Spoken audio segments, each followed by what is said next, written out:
Hey guys, welcome back. So, after a long time,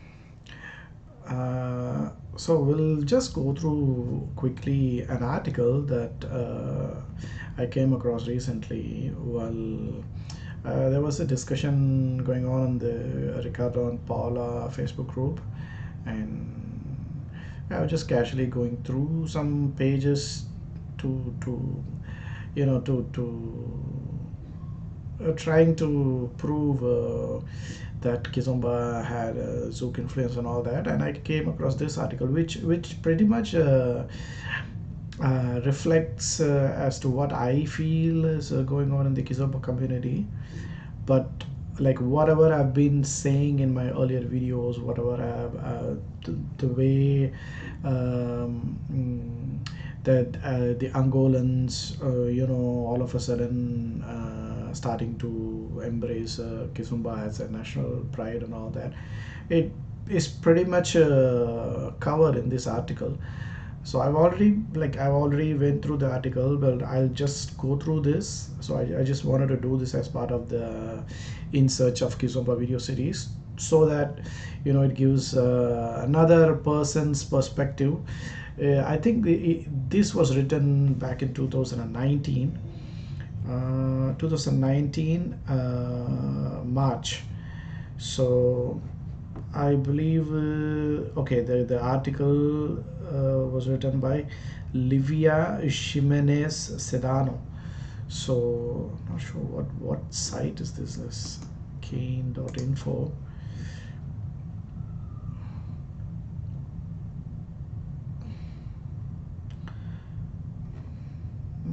Looks like some kind of French website. I'm not sure what exactly. Okay, Google Translate English. Let's see. Sciences. I have no idea what this web page is about, but let's not get into that. This person, I guess, as we go through this article, will understand. He had almost like a first person experience with these dancers who were instrumental in the initial setup of the Kizomba movement and all that. We'll go through quickly. It's a big article, so I don't want to waste too much time on this. So I'll just highlight some things that I find it interesting. If you want, I'll leave the link in the description below, so that if any of you wants can go through this article. This couple has problems. 1980s. Okay, stand up articles. French Antilles labeled as Zouk. Okay. Casau was Portuguese speaking. So this is how, in general, I understand that the Casau band started touring the Palop countries, and that kind of influenced the African rhythms in their respective African countries, which then mixed with Zouk to further give birth to genres like Kizomba, right? So that is my current understanding, and Kasav is a very important player in this genre, in Zouk as a whole. So people danced in many different ways in keeping with the influence of local styles, such as the popular Semba dance in Angola. Even though the held by most dance schools, it generally points to Angola. So this is where it begins. Even though the myth of origins held by most dance school teachers in Europe generally points to Angola as its original source, the dance derives from a result of deep transoceanic, inter-African, and transnational connections. That is exactly what I think as well. It didn't independently develop without any outside influence. It didn't. Okay, so in the 90s, it was commodified in Portugal and attained great success at dance school and clubs, shrinking the dance like basic steps on a global phenomenon, following the footsteps of transnational salsa circuits, spreading not only to Europe news but also through Eastern Europe, Asia, Northern. Yeah. So the successful globalization of a dance style. So this is going to be a little bit lengthy, this video, because it's a big article. I don't think I'll be able to shrink it into a 15-minute video, so bear with me on that. This paper involves analyzing how the successful globalization of a dance style impact on the symbolic position of nation Angola. Okay. Mm,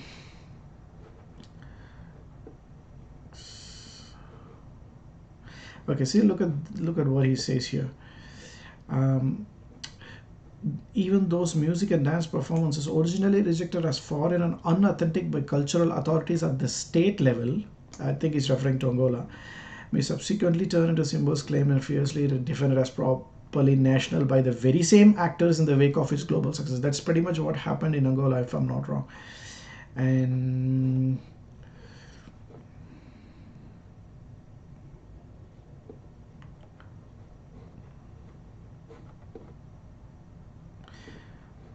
okay.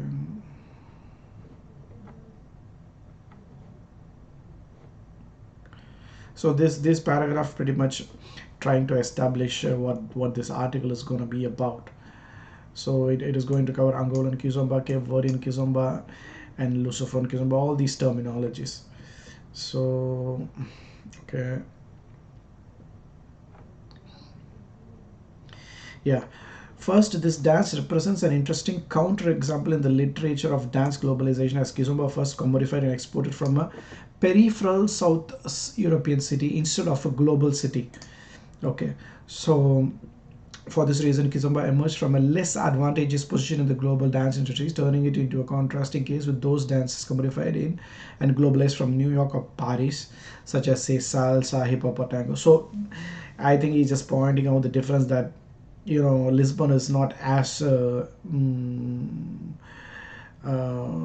know like a global city compared to New York or Paris, which was the case with salsa and tango, right? So yeah, obviously it's not as global as those cities. I agree to that. So from the even though Kizomba's success is not comparable to those genres that have become mainstream, we nevertheless reference the great success of Kizomba throughout this paper. Okay, it's all fine.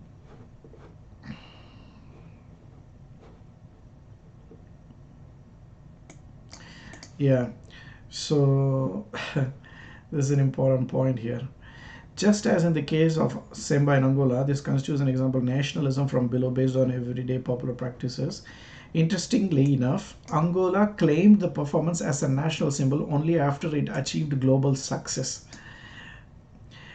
That is, it is very obvious why I have also pointed out this, because if you see the very first masters or teachers of Kizomba, right, you only have two.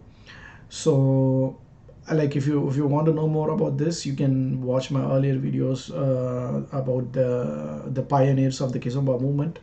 So we have Pechu, we have Zé Barbosa, we have Thomas Keta, we have Quenda Lima, we have Antonio Banderas, Helio Santos, and who's the other one?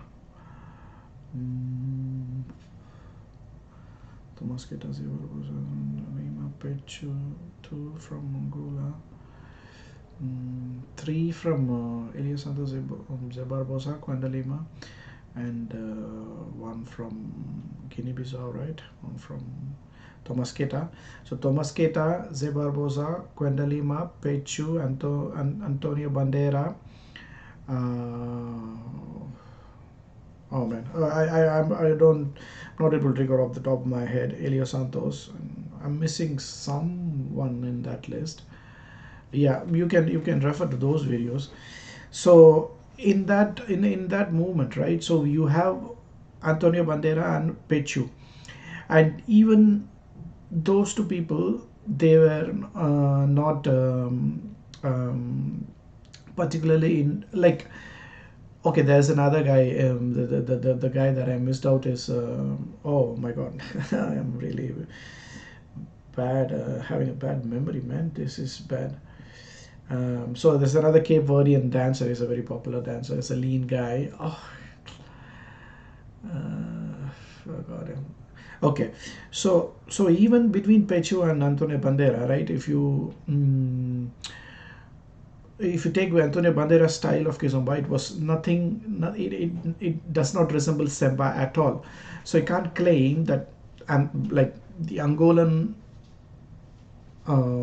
counterparts of the Kizomba movement, they they kind of slowed down Semba, and like that is how Kizomba was born. No, if you watch Antonio Bandera's style of Kizomba, it almost looks like a tango fado kind of. So what these guys did, these guys just used the term Kizomba, which was maybe popular in Lisbon at that time because of these parties, right?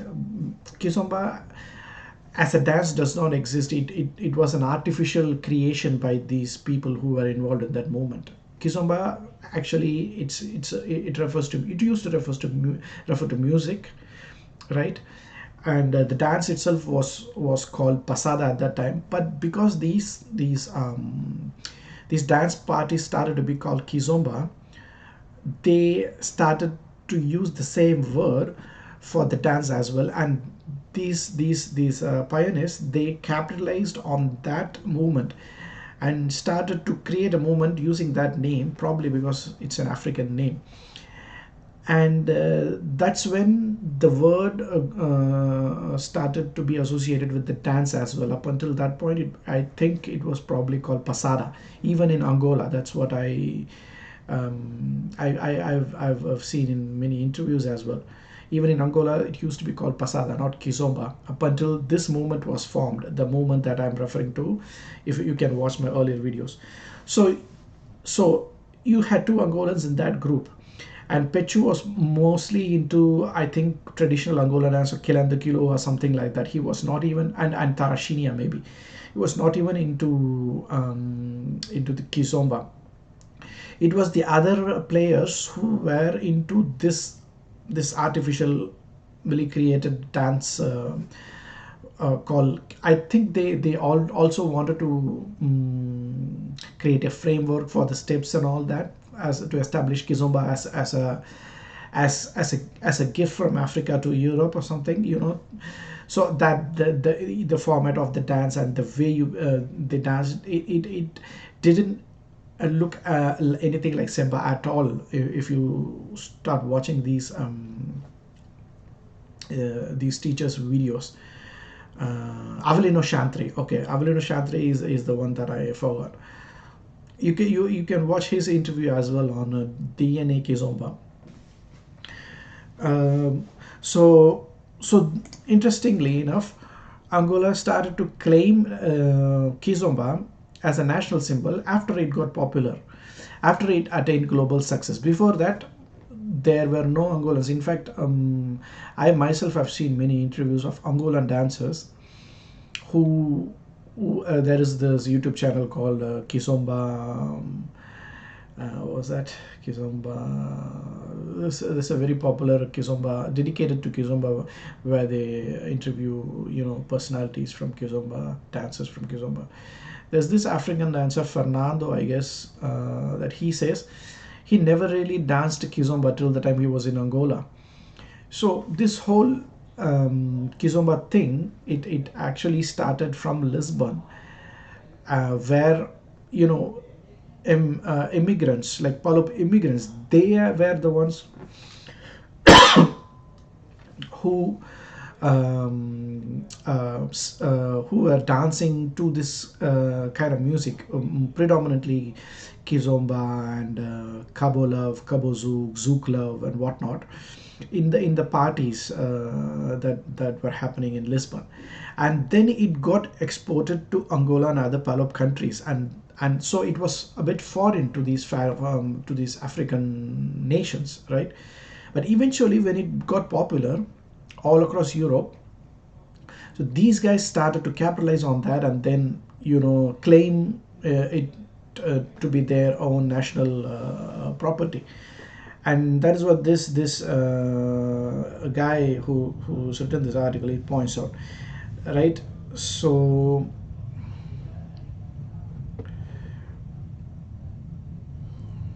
Okay.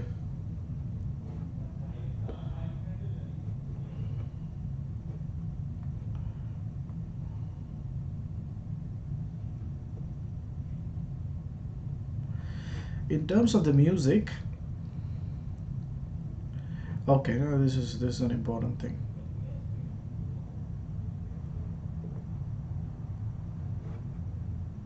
The third section focuses on analyzing the process by which the Angolan state has claimed Kizomba as an official national brand.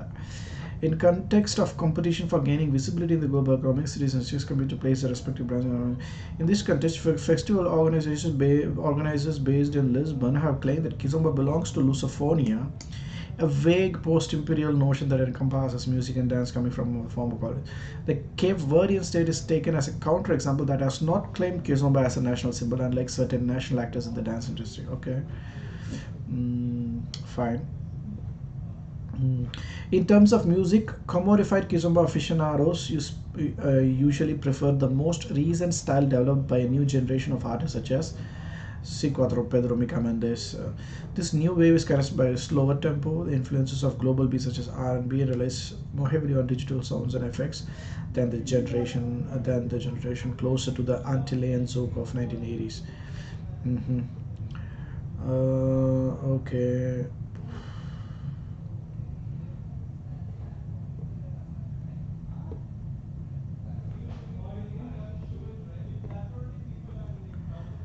Okay, so let's move on to the next section.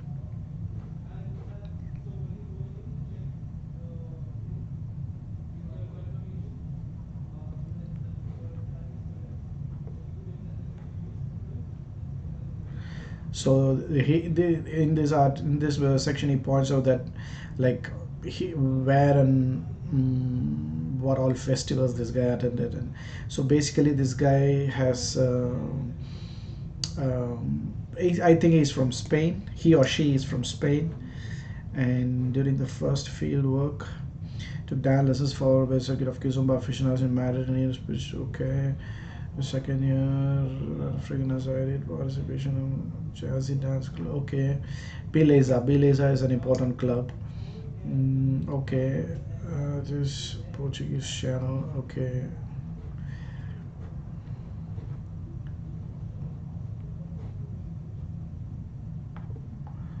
So there seems to be some kind of, you know, outsider feeling of an outsider, being an outsider.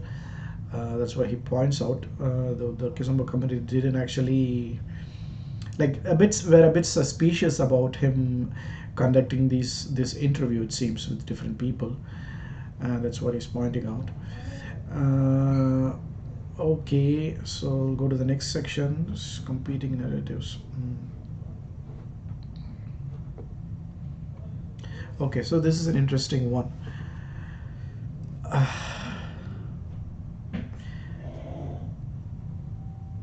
According to Kabi, there has been a constant circulation of musical influences between Africa and Caribbean since at least the 1920s. It developed from the early 2000 onwards, and it had spread virtually all over the world. Yeah, and I think after this YouTube platform, YouTube was started in 2005, if I'm not wrong. So after YouTube and Facebook started, I think it was. It kind of drove mm,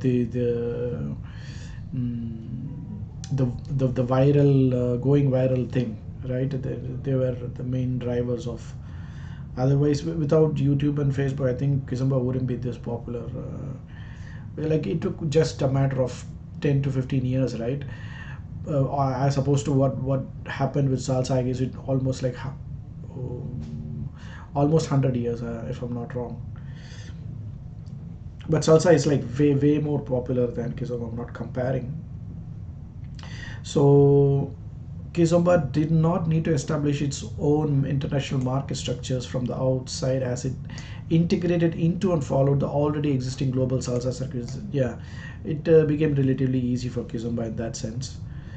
Um, Consequence competing with the former. Okay, so the financial crisis left many aficionados labeled as white and Portuguese unemployed and led many to become Kizomba teachers. As a consequence, they found themselves competing with their former instructors and other colleagues from the Palopes, labeled black and African. Certain immigrants from Palop African countries enrolled in the new okay. However, resulting from the combination of the benefits of this burgeoning transnational business reached salsa world. Okay, Latin American national scenario. Following a swift expansion, learners and teachers began asking questions about just what they were dancing. This point of departure represents.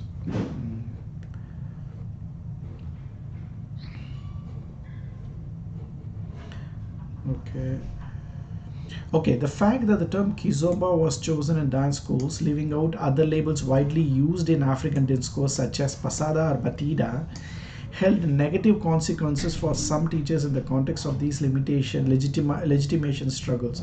Dance labels constitute devices through which many statements on national ethnic belonging are made, and it is common to search for the origins of the dance by starting with the etymology of its term of designation. In this sense, it does seem clear that the word Kizomba is a Kimbundu term, with Kimbundu the language spoken by one of the three biggest ethno-linguistic groups of Angola, the Ambundu people. In general, it means party and social encounter. One of the oldest references I have found came from Chatelain, an anthropologist who did fieldwork in Angola at the end of the 19th century in a paper. Okay, gathering. Okay, after the official abolition, it's a very interesting history, like piece of history, like what is mentioned in this paragraph. After the official abolition of slavery, or possibly before, the freedmen of Luanda organized themselves into tribal orders or lodges for the purpose of mutually helping each other and keeping up some traditional practices of their respective tribes. These societies are called banderas. So interestingly, Antonio Bandera also has this surname, who was kind of the guy who came up with this Kizomba movement that I mentioned in earlier videos in Portuguese, and Bandela in native parlance. The genuine Kimundu name is Kizomba, that is dance. They have regular meetings in which they dance according to national customs and raise a collection. This goes into a box, only open when a member dies. Then the money is spent on dancing, eating, and drinking a funeral feast, Tambi, which lasts as long as the money collector holds out. That's a very interesting piece of history. However, these societies also acquired a dimension of cultural resistance with the purpose of mutually helping each other and maintaining some. Okay.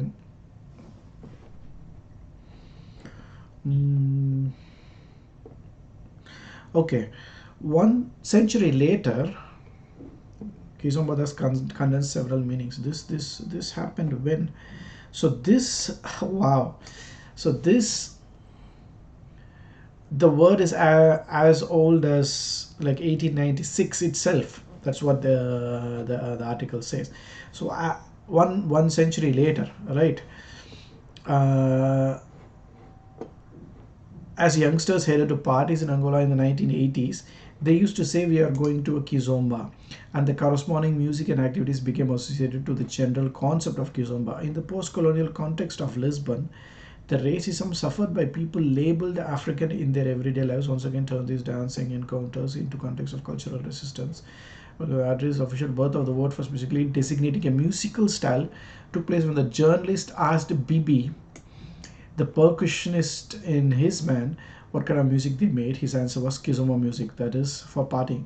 So, but this I'm not sure if they have mentioned when this actually happened. 10, right? Available online. Okay, so there is an interview available as well. So I need to watch this interview. I'm not sure if I'll be able to understand this if it's in Portuguese. Maybe I'll do another video. Okay, maybe I'll do another video after I read through this. That is a different. That will be a different video.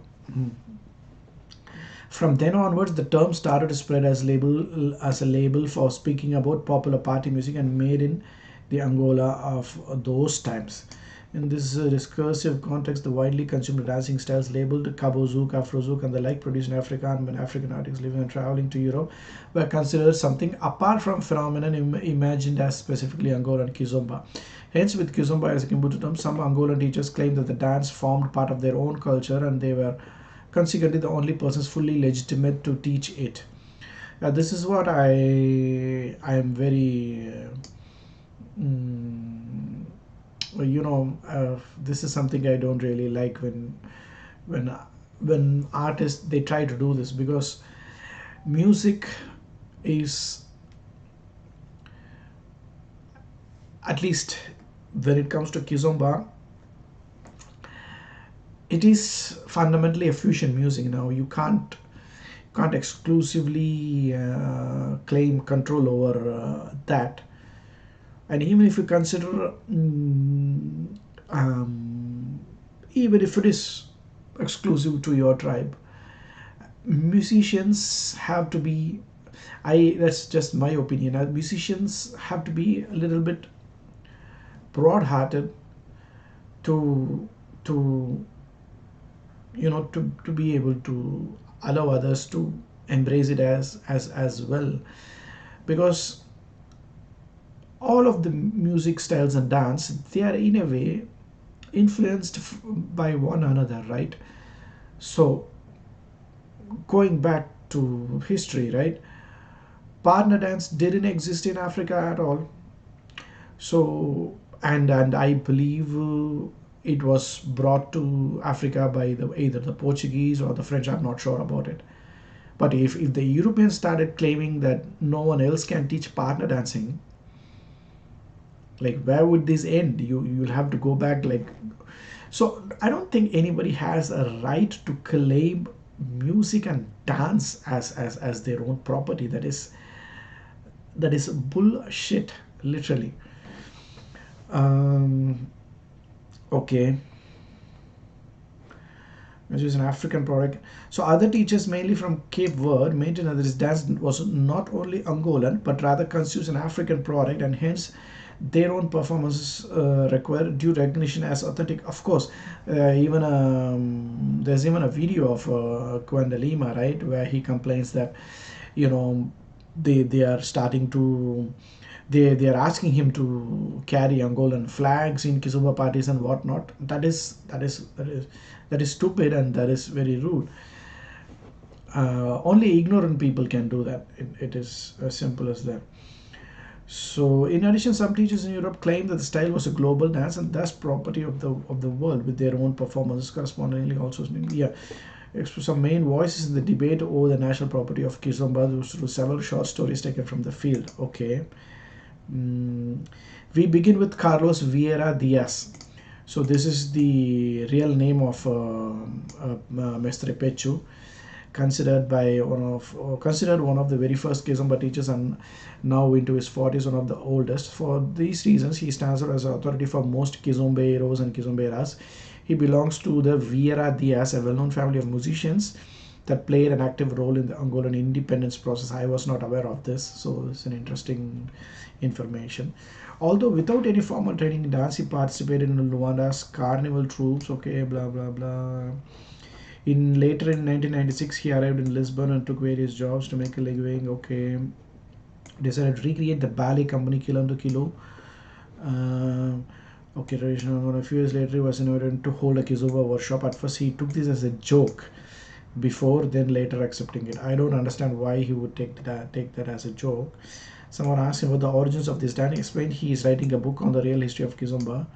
This perspective, this dance is 100% Angolan, born in Luanda and its surroundings during the 1980s, and he experienced this style himself directly when younger. Okay. According to this perspective, Kizomba derives from Semba, which is itself a dance style inheriting still older Angolan dances such as Masemba, Rebita, Kazuketa, or Kabetula. Okay, so according to Pechu, it's like 100% Angolan. Let's see what Helio Santos says. Helio Santos is a Cabo Verdean who lives in Lisbon. His contemporary dance and the traditional dances of Cabo Verde. Arrived in Portugal in 1999 after touring with the Cape Verdean contemporary. Okay. You told me this version of a dance is okay. Its name is Pasada in Cape Verde, and its deep roots reach back to Cape Verdean folkloric dances such as Coladera, Mazurka, Funana, San John, Tabanca, Landum, Batukon, Contra Danza. Okay, clearly these are thus at least there are thus at least two different genealogies of the dance build up in order to support this particular idea. Both narratives establish deep roots distant in time. Indeed, the deeper in time the history is, the more powerful it becomes. Okay. Now, Zé Barbosa, there's another Cape Verdean guy, is a dance teacher who left Cape Verde and arrived in Portugal in 1998 through an artist exchange program between the two countries. Preto no Branco. Okay, he covers diverse artists, domestic theatre, dance, and media. At the end of the 19th, he was invited to the Kizomba at a dance school. The promoter of this idea was Quim. So this is the first time I'm coming across this name, Quim, a producer labeled white and Portuguese by research participants who also turned to Pechu, Helio and others. Quim usually frequented Angolan discos in Lisbon, and the word he had heard for referring to the dance was Kizomba. Nevertheless, Zeba Baswa called it Pasada and decided to label his workshop Kizomba na Pasada. Yes, I have also reacted to, like, created one episode where I've reacted to Zeba Barbosa's style of Kizomba. He was one of the oldest teachers to have a YouTube video on YouTube. As one of the first, alongside Pechu, he is one of the most respected and recognized teachers in the field. Kizomba was the label chosen in the commodification process. So this is what I've been pointing out all along. Kizomba was just a term that they started to use for marketing this dance and this movement, probably because it was an African term. It is an African term, right? They could have used Pasada, but Pasada is a Portuguese term, I guess, if I'm not wrong. So they probably wanted to create an African movement where so that could be the only reason I don't that I can think of. Okay, during a Kizomba festival in Spain, Beatriz Soto, a Kizombeira, who makes interviews, and I follow her on YouTube as well. I've seen her videos, and yeah. Who makes interviews and posts and asked Zé Barbosa about this debate on the Angolaness versus the Cape Verdeanness of the dance. This is what he replied. Now, this is a very important piece of information here. And for those Angolans who watch this and then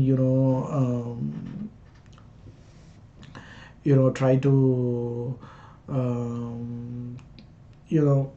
try to think that I am in any way biased against Angolans or I am pro Cabo Verdean or anything of that sort, first read through this and then understand what is going on in the Kizomba community. I'm not saying Kizomba is not from Angola. I'm only against this exclusive claim of the Angolans to Kizomba, because Kizomba is fundamentally a fusion dance. No, nobody can claim. I think nobody should, because okay, let's first go through what Zé Barbosa said in that interview. I'm not against Angolans saying that Kizomba is from Angola. Cape Verdeans never said anything like that. Guineans never said anything like that. I think I'm sure that some time ago the only Angolan we know who was teaching Kizomba was Pechu. That is very true. And others didn't teach Europeans to dance Kizomba. And now all the work that you have been doing for a long time to reach this point involve people from diverse countries teaching. Now Angolans should be a bit more humble and say Kizomba is not only Angolan, because the Cape Verdean didn't go to Angola to learn Kizomba. Guineans didn't go to Angola to learn Kizomba. Guineans call Kizomba Batida. They learned it in Guinea. Cape Verdeans call it Pasada. They learned it in Cape Verde. Angolans call it Kizomba. They learned it in Angola. This is not the property of one or another. Most of the music comes from Cape Verde, which is undeniable. But Angolans say they dance better. It's okay. I feel so sad when I go to teach somewhere in a different country and I'm asked, are you Angolan? And I say no. Then you cannot teach it because you're not Angolan. What is that about? Now, how heartbreaking would this be for someone who was instrumental in putting these things together and then teaching, being one of the first teachers of this dance style to the Europeans, and down the line after a few years they tell you that you can't teach Kizomba. Like, seriously, what? How would you feel? Like, imagine if they had not used the word Kizomba, instead they had used the word Pasada, and imagine if for some reason they used Pasada to market this dance, and then we if for some reason in a parallel universe, right, the word Kizomba was not used to commodify this movement, we would still be referring to it as Pasada, and Angolans can't claim Pasada right then, because Pasada is danced all over the Palop countries. So it doesn't make sense why this term, the marketing term, is causing the Angolans don't understand that it's just the term that is causing a lot of confusion. I think they should have used the term Pasara instead of Kizomba. That would have made the life of all of these Palop teachers much easier. But we can't undo things what already happened in the past, right? So this discourse, okay, blah blah blah.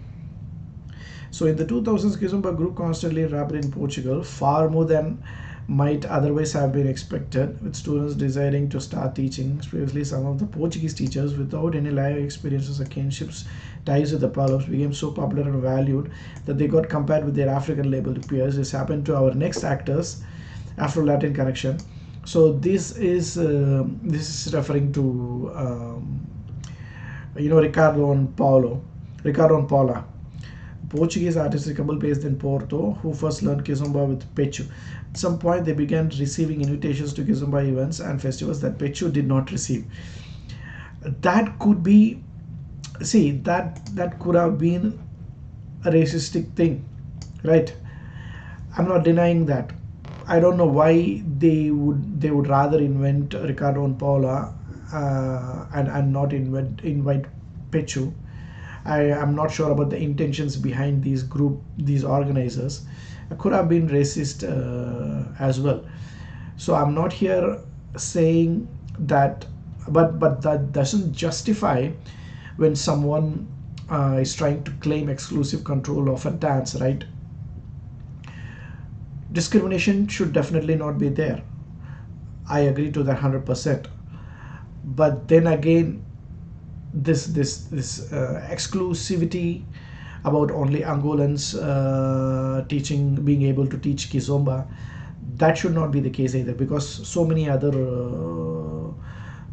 nationalities, dancers from other nationalities were also involved in popularizing this movement. Um, Okay, so let's consider the story of Afro-Latin connection Ricardo Sousa and Paula Loureiro, who began working together in salsa schools in 2000 when Pechu started teaching Kizomba in the late 1990s. They attended his workshops and focused on this new dance. In 2005, they launched their own professional project Afro-Latin connection in Porto.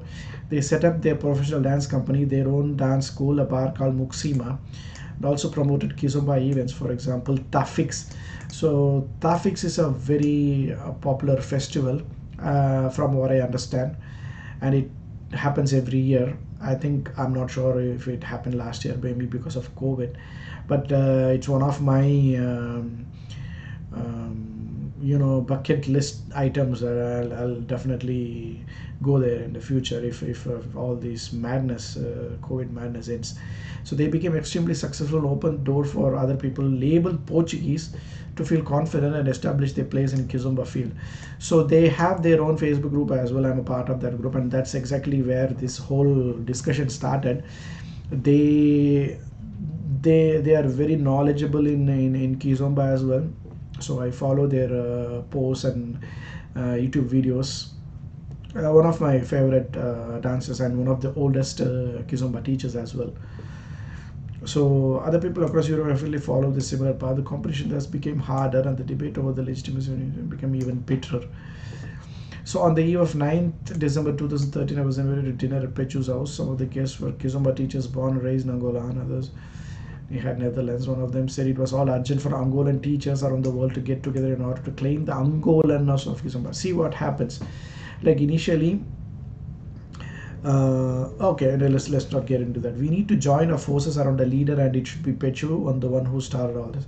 Otherwise, he feared non-Angolan people would take over the market and promote unauthentic styles of the dance. As an example, this said he commented on something he had observed in the last International Kizomba Congress he had worked. I was looking at the dance floor in astonishment. Everyone is dancing like Albir. You see, you see that because Albir in turn learned from Kwendalima, and Albir initially had this really pasada, Kwendalima-ish style of dancing Kizomba. Although now he is completely changed in his style into this more of a Kiss fusion style, style. But earlier, and that's when I also started following Kizomba. I think it was 2013, late 2012 and early 2013. That's when I first watched one of his videos, Albir's videos. That was my introduction to Kizomba, and I immediately fell in love with it. It was Albir and Sarah Lopez, and Albir. I can't like without Albir. I think like Kizomba wouldn't be this popular. He was one of the main players in making the dance viral. Agree or disagree. Um, so so and if on see this thing, the what this guy mentioned, it has an answer to the question itself. So if there were more Angolan teachers involved in the early Kizomba movement and teaching the proper way to dance Kizomba, there would be more people who are dancing Kizomba with that style. Why didn't that happen? Because there were not many Angolans who were teaching Kizomba initially when the movement started. And why? Because they were not really into Kizomba. They considered Kizomba as foreign because it was all, as I mentioned in the article, commodified in Lisbon. It was a foreign import according to the Angolans. Angolans loved to dance Semba, but not Kizomba, right?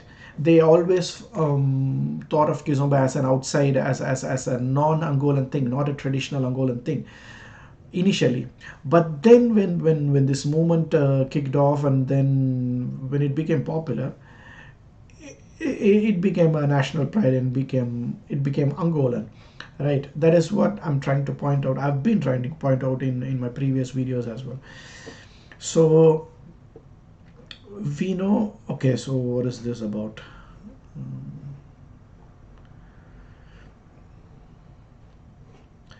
Okay, promoting a new Angolan national brand. Teachers living in. Okay, I think I'll leave the link below anyway. You can go through this. I'll just. Okay, there's one other thing that I want to point out.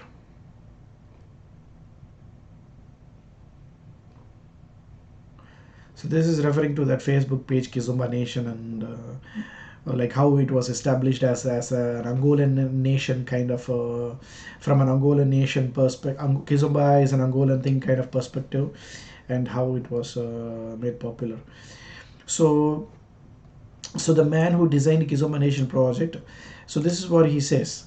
Initially, in the beginning, the musicians that became authorities in Angola did not consider Kizomba an Angolan genre at all, as demonstrated in the following excerpt from an interview with the musician Eduardo Pimion. Okay, the man who designed the Kizomba Nation product was rather critical about Kizomba.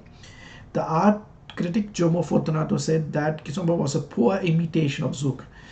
Why does it, and Eduardo Payne replies, why does he think that is a bad imitation? Who told him it's an imitation? Let's start by saying that no one has that right. For that reason, one has to make assertions, blah, blah, blah.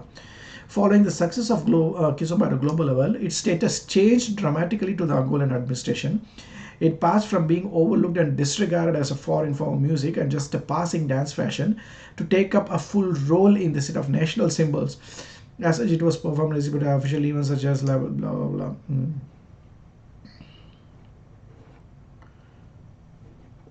Okay. Okay. So, and there's another interesting thing that I want to point out here.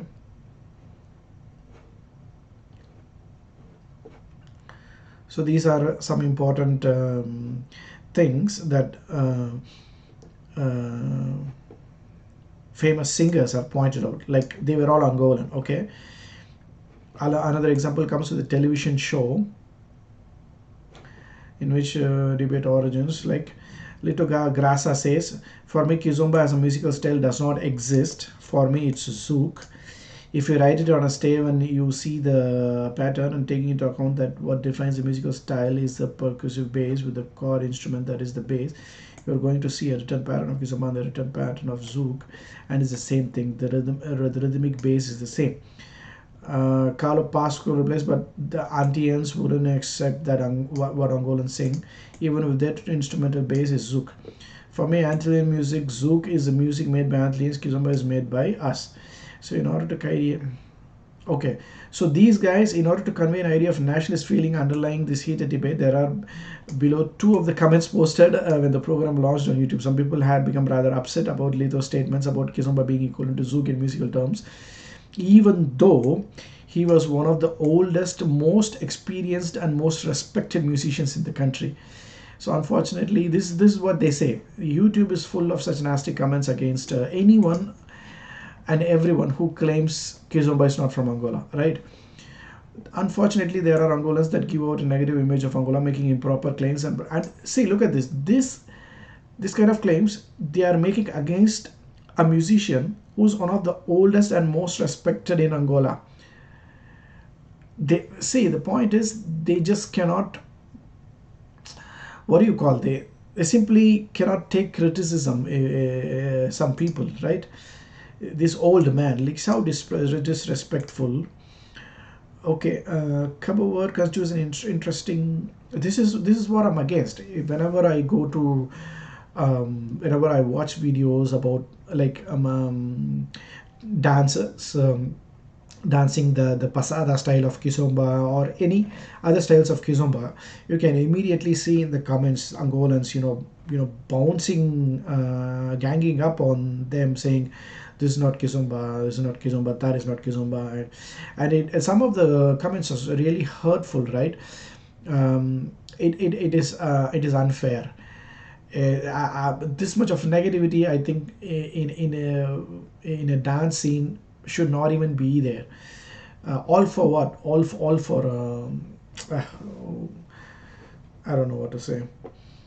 See, Cape Verde constitutes an interesting contrasting case in this. Even though many Cape Verdean teachers have contributed to the conflicts within the global Kizomba industry by arguing that their performance is legitimate, the government has not invested in this strategic approach for promoting the country. In Cape Verde, within the context of 1960s independent movements, okay, this is getting deeper into the Cabo Verdean side of things.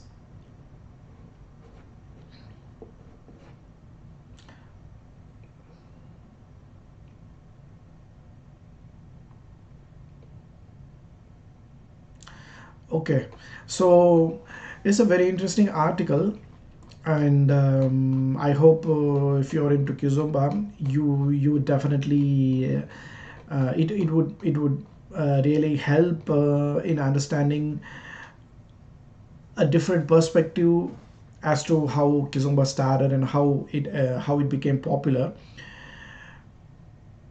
Because in Google, in Wikipedia, or wherever you go on YouTube, this information about Kizomba as being exclusively Angolan is propagated, which is what I've been trying to, you know um, refute in a way, because I myself have seen how Kizomba evolved, right? Because I am an outsider. I am from India. I'm not from Angola, neither from Cabo Verde, nor from Guinea-Bissau, anywhere in Africa or anywhere in Europe. But from an outsider perspective, I've seen how Kizomba was in 2013 and there on. and then like it didn't look anything like Semba at all in the beginning, and then only after a few years this Angolans started to catch up on the popularity of Kizomba, and then started teaching Kizomba, slowing down, sorry, started teaching Kizomba by slowing down Semba, because they were all Semba teachers, Semba dancers. But in my opinion, Kizomba is a fusion dance. If you I'm still trying to figure out if this is the case, um, because in Avelino Chantry's interview, he points out that there was some exchange between these dancers from different nationalities, and I'm trying to understand what exchange was that. But if you want to know what Kizomba as a dance um, initially looked like, please watch Antonio Banderas videos, Albir's earlier videos, Quenda Lima's videos, and Avelino Chantre's videos, Helio Santos videos, Thomas Keita's videos. It pretty much looked like Pasada. It didn't have any of the Semba Jinga or Semba body language. It all started much later, when Angolans, with their Semba history, started to get involved with the already viral movement called Kizomba, right? I hope I made some sense as far as the Kizomba history goes.